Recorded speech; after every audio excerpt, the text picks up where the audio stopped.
लगभग 3 घंटे तक कल हम लोगों ने ऑनरेबल हाई कोर्ट में बहस की।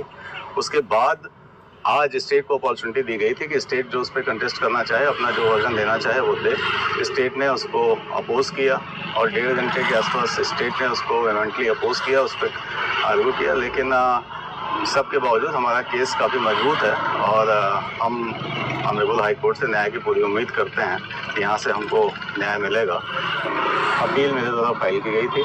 हमारे पास एक अच्छा केस था यहाँ कंटेस्ट करने के लिए, क्योंकि ये केस स्टेट के द्वारा एक फेक केस बनाया गया था और इसमें प्रोसिक्यूशन के पास कोई ऐसा विटनेस नहीं था। सारे विटनेस हॉस्टाइल थे। जितने भी एविडेंस प्रोड्यूस किए गए थे वो सारे एविडेंस कहीं प्रूव नहीं थे और बिना उसको असरटेन किए हुए ये जजमेंट हमारे अगेंस्ट किया गया था। तो ऑनरेबल हाई कोर्ट ने उसको सुना। कल काफ़ी देर तक बहस चली और अप्रॉक्सीमेटली लगभग 3 घंटे तक कल हम लोगों ने ऑनरेबल हाई कोर्ट में बहस की। उसके बाद आज स्टेट को अपॉर्चुनिटी दी गई थी कि स्टेट जो उस पर कंटेस्ट करना चाहे, अपना जो वर्जन देना चाहे वो दे। स्टेट ने उसको अपोज किया और 1.5 घंटे के आसपास स्टेट ने उसको वेहेमेंटली अपोज किया, उस पर आर्ग्यू किया। लेकिन सबके बावजूद हमारा केस काफ़ी मजबूत है और हम ऑनरेबल हाई कोर्ट से न्याय की पूरी उम्मीद करते हैं कि यहाँ से हमको न्याय मिलेगा, क्योंकि वहाँ जो हुआ वो against the provision of sacred law and justice हुआ।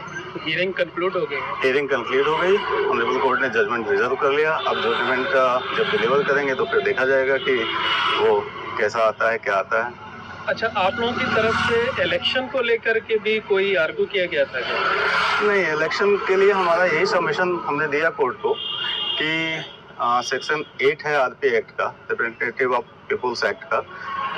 उसमें प्रोविज़न है कि अगर हमको कन्विक्शन 3 साल से या उससे ज़्यादा होता है, 2 years एंड अबव, तो उसमें हमको बात कर दिया जाता है इलेक्शन कंटेस्ट करने से। तो हमने कोर्ट के सामने प्रे किया कि अगर ये conviction due to bogus conviction अगर हम इलेक्शन नहीं कंटेस्ट कर पाते तो ये हमारे लिए इनजस्टिस होगा। हमारा बहुत लंबा पॉलिटिकल कैरियर है, हम हमेशा पब्लिक इंटरेस्ट में काम करते रहे हैं। हम सरकारों के साथ रहने के बावजूद हमारे क्लाइंट ने सरकारों के विरुद्ध जाके, अपनी ही सरकार के विरुद्ध जाके पब्लिक इंटरेस्ट में काम किया। इसकी वजह से उनके ऊपर लगातार मुकदमे लॉन्च होते रहे और जितने ही बड़े पॉलिटिशियन से हमारी लड़ाई रही, इवन हम सपा की गवर्नमेंट में सपा सरकार से लड़े, बीएसपी गवर्नमेंट में भी हमने 2012 में बीएसपी के अगेंस्ट हम चले गए थे। कुछ इश्यूज़ को लेके हमारे कुछ इशूज़ के साथ कॉन्फ्लिक्ट हो गया था। उस समय भी हमारे ऊपर इस तरह के मुकदमे में हमको गलत तरीके से फंसाया गया, जेल रखा गया। 2012 का इलेक्शन नहीं लड़ पाए इस वजह से हम। तो ये सारी चीज़ें थी जिसको हमने कोर्ट के सामने लाया और कोर्ट के सामने प्रे किया कि हमको अपने इस राइट से वंचित न किया जाए, इसको कंसिडर किया जाए। परिचय बता दीजिए अपना। मैं एसपी सिंह, धनंजय सिंह की तरफ से मैंने अपील फाइल की और मैं उनका काउंसिल पहले भी रहा हूँ, अन्य केसों में भी और इसमें भी हूँ। हमारे साथ यहाँ एक अच्छी टीम थी।